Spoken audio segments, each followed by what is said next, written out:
taking the plane? The whole plane? It's kind of hard to take half a plane.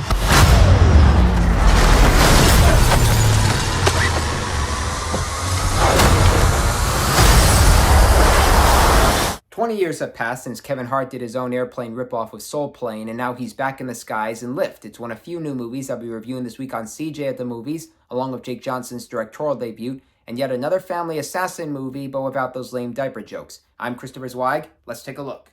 Lift is a would-be heist film in the vein of Ocean's 11, but despite cutting back on his slapstick humor, Hart is unconvincing as the leader of a team of professional art thieves who are always dodged by his ex-girlfriend, an Interpol agent played by Gugu MBatha-Raw. But I'm here to offer you a deal. We need you to steal something.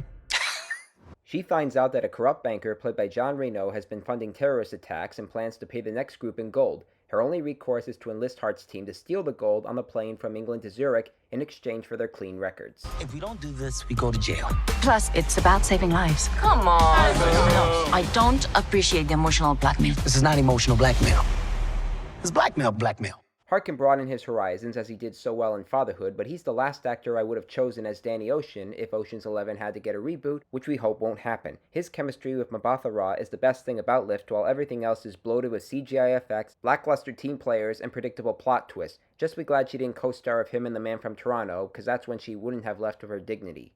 Our next movie is Reliance, Jake Johnson's directorial debut, in which he plays a lonely, normal guy getting picked up by Andy Samberg, who offers him a position on a survival show in which he'll win $1 million if he can avoid assassins and killers for a month. There's no risk to other people in his presence, so he hires a homeless man, played by Bill Wise, as his deodorant, much to the disbelief of his friends and family. This is James, my new friend. He pays me to shadow him. You cannot have this person sleeping in Mom's house. Are you gonna shadow me? No. Are you gonna shadow me? No. Shit. Are you gonna shadow me? I don't want to take away James's job. This is gonna end badly. It also becomes a small rom-com for him as he starts dating and collaborating with Anna Kendrick as another contestant on the show. Why are you playing the game? I guess I did it because I want to be around people more. I think we did it for the same reason. I don't want to burst your bubble, but the game is a comedy. How's it a comedy? Reliance has some good laughs and 2 fresh leads, but it doesn't take much risks and sets itself back with the obligatory formulas, which can be handled better in other movies, but it's flat here. I've grown weary of the behaviors the main character has to display in order to survive the game, and there are better ways to surviving than acting crazy. Jake Johnson can broaden his horizons as an actor, but if he's stepping up his game, he needs to push it further. Next up, I.S.S., which takes place on the International Space Station, or I.S.S. for short. We're in the near future, where else would it be, as American and Russian astronauts and scientists are on duty and collaborating well until they find out a war has broken out on Earth. Hey, guys. Wait a minute, what the hell is going on down there? Oh, whoa. We gotta get up now, guys. Let's get out. Oh, my God. Each of their agencies has told them to take control of the I.S.S., which means the Americans and the Russians have to have their own little Cold War. The Americans are played by Ariana Debose, John Gallagher Jr., and Chris Messina, while the Russians are played by Pilo Askbag, Kosta Ronan, and Masha Mashkova. The Russians got the same orders as this. And they just struck first. Struck first. I.S.S. has the potential to be a thrilling movie of the genre, especially if it was made by Gabriella Kauperwaif, who has transferred from documentaries to feature films. History has a way of repeating itself, and we don't want another Cold War, or any other wars for that matter. Now that's a scary notion within the film, but the story doesn't excel in that.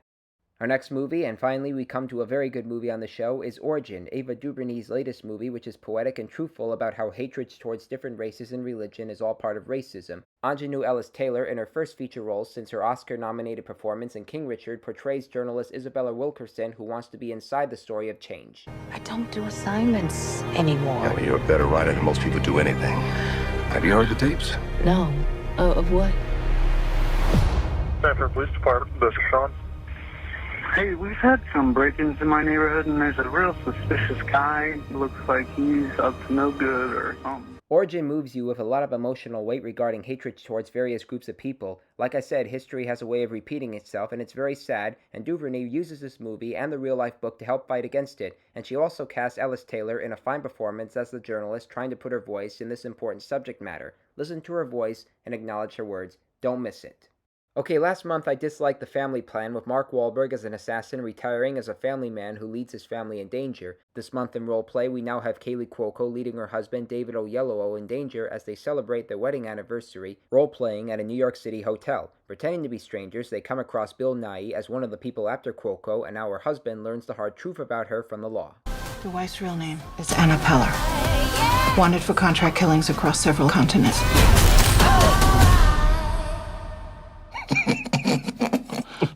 I'm sorry. What? I think the problem with both the family plan and role play is that they need some serious couples therapy. It probably would have been better if Mark Wahlberg and Kaley Cuoco's assassins were in a completely different movie. Then again, it probably would have been another Mr. and Mrs. Smith movie, but at least we wouldn't have the same tired family jokes. Even the kids are boring here in role play. It's a waste of time.